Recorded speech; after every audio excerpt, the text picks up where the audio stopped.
military strength, the need for sovereignty in order to engage Africa on a legitimate base on the international scene. But all of that, I think it would be the end game in order to achieve the broader picture. Um, there is none of that. We cannot even start talking of Africa's diplomacy if we cannot even revisit and redefine who we are as a people. It's Sheikh Anta Diop who once mentioned that people without a historical conscience are people not able to engage the future.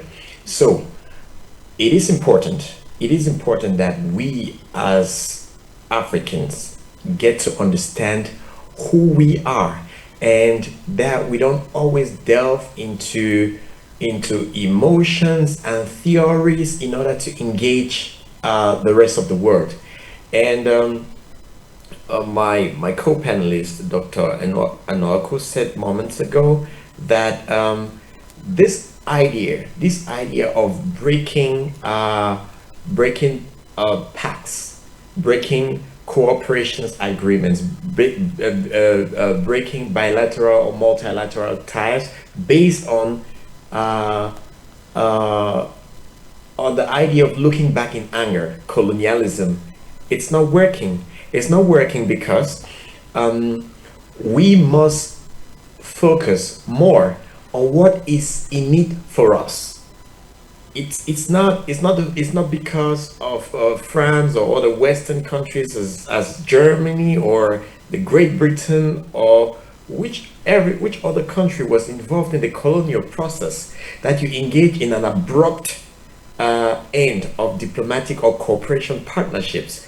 The focus should be on what do we stand to gain in engaging in multilateral cooperation with a certain organization, or bilateral cooperation with certain countries. Is what is in it for us as a government, for us as institutions, for us as a people. What does that benefit our communities? What does that benefit our societies? How does that benefit our governments and institutions? That should be the focus. Meaning, 50 or 60 years after colonialism, today Africa has the luminaries, Africa has the thinkers, Africa has the population, the educated masses, able to understand that if we want to engage in the partnership agreement, if we want to engage in the trade deal, we're not looking at the fact that because we have to deal with France or Great Britain that we're not going to do it. As long as that partnership would ensure running water in our communities, we don't mind. As long as that trade agreement is going to create employment to people in our communities, we don't mind. We are on an international platform where our interests should be regarded, and that's why I have a problem with people with our school of thought sometimes advancing theories as exclusive theories. Sometimes you have the Afrocentrist. There's no centric thought, because even in centricism there should be openness. We live in a global world. It means Afrocentrism, Pan-Africanism, it's of course upholding those values that are typical, that are proper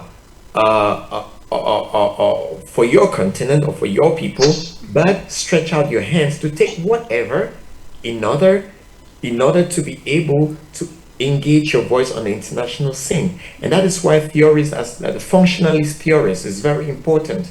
Meaning, for example, if we're talking about sub-regional groupings and regional groupings, if these blocks do not constitute in a way that they could project on the continental level, and then the continental bloc, which makes up 54 countries, is able to project the voice of the global scene, it's not going to work.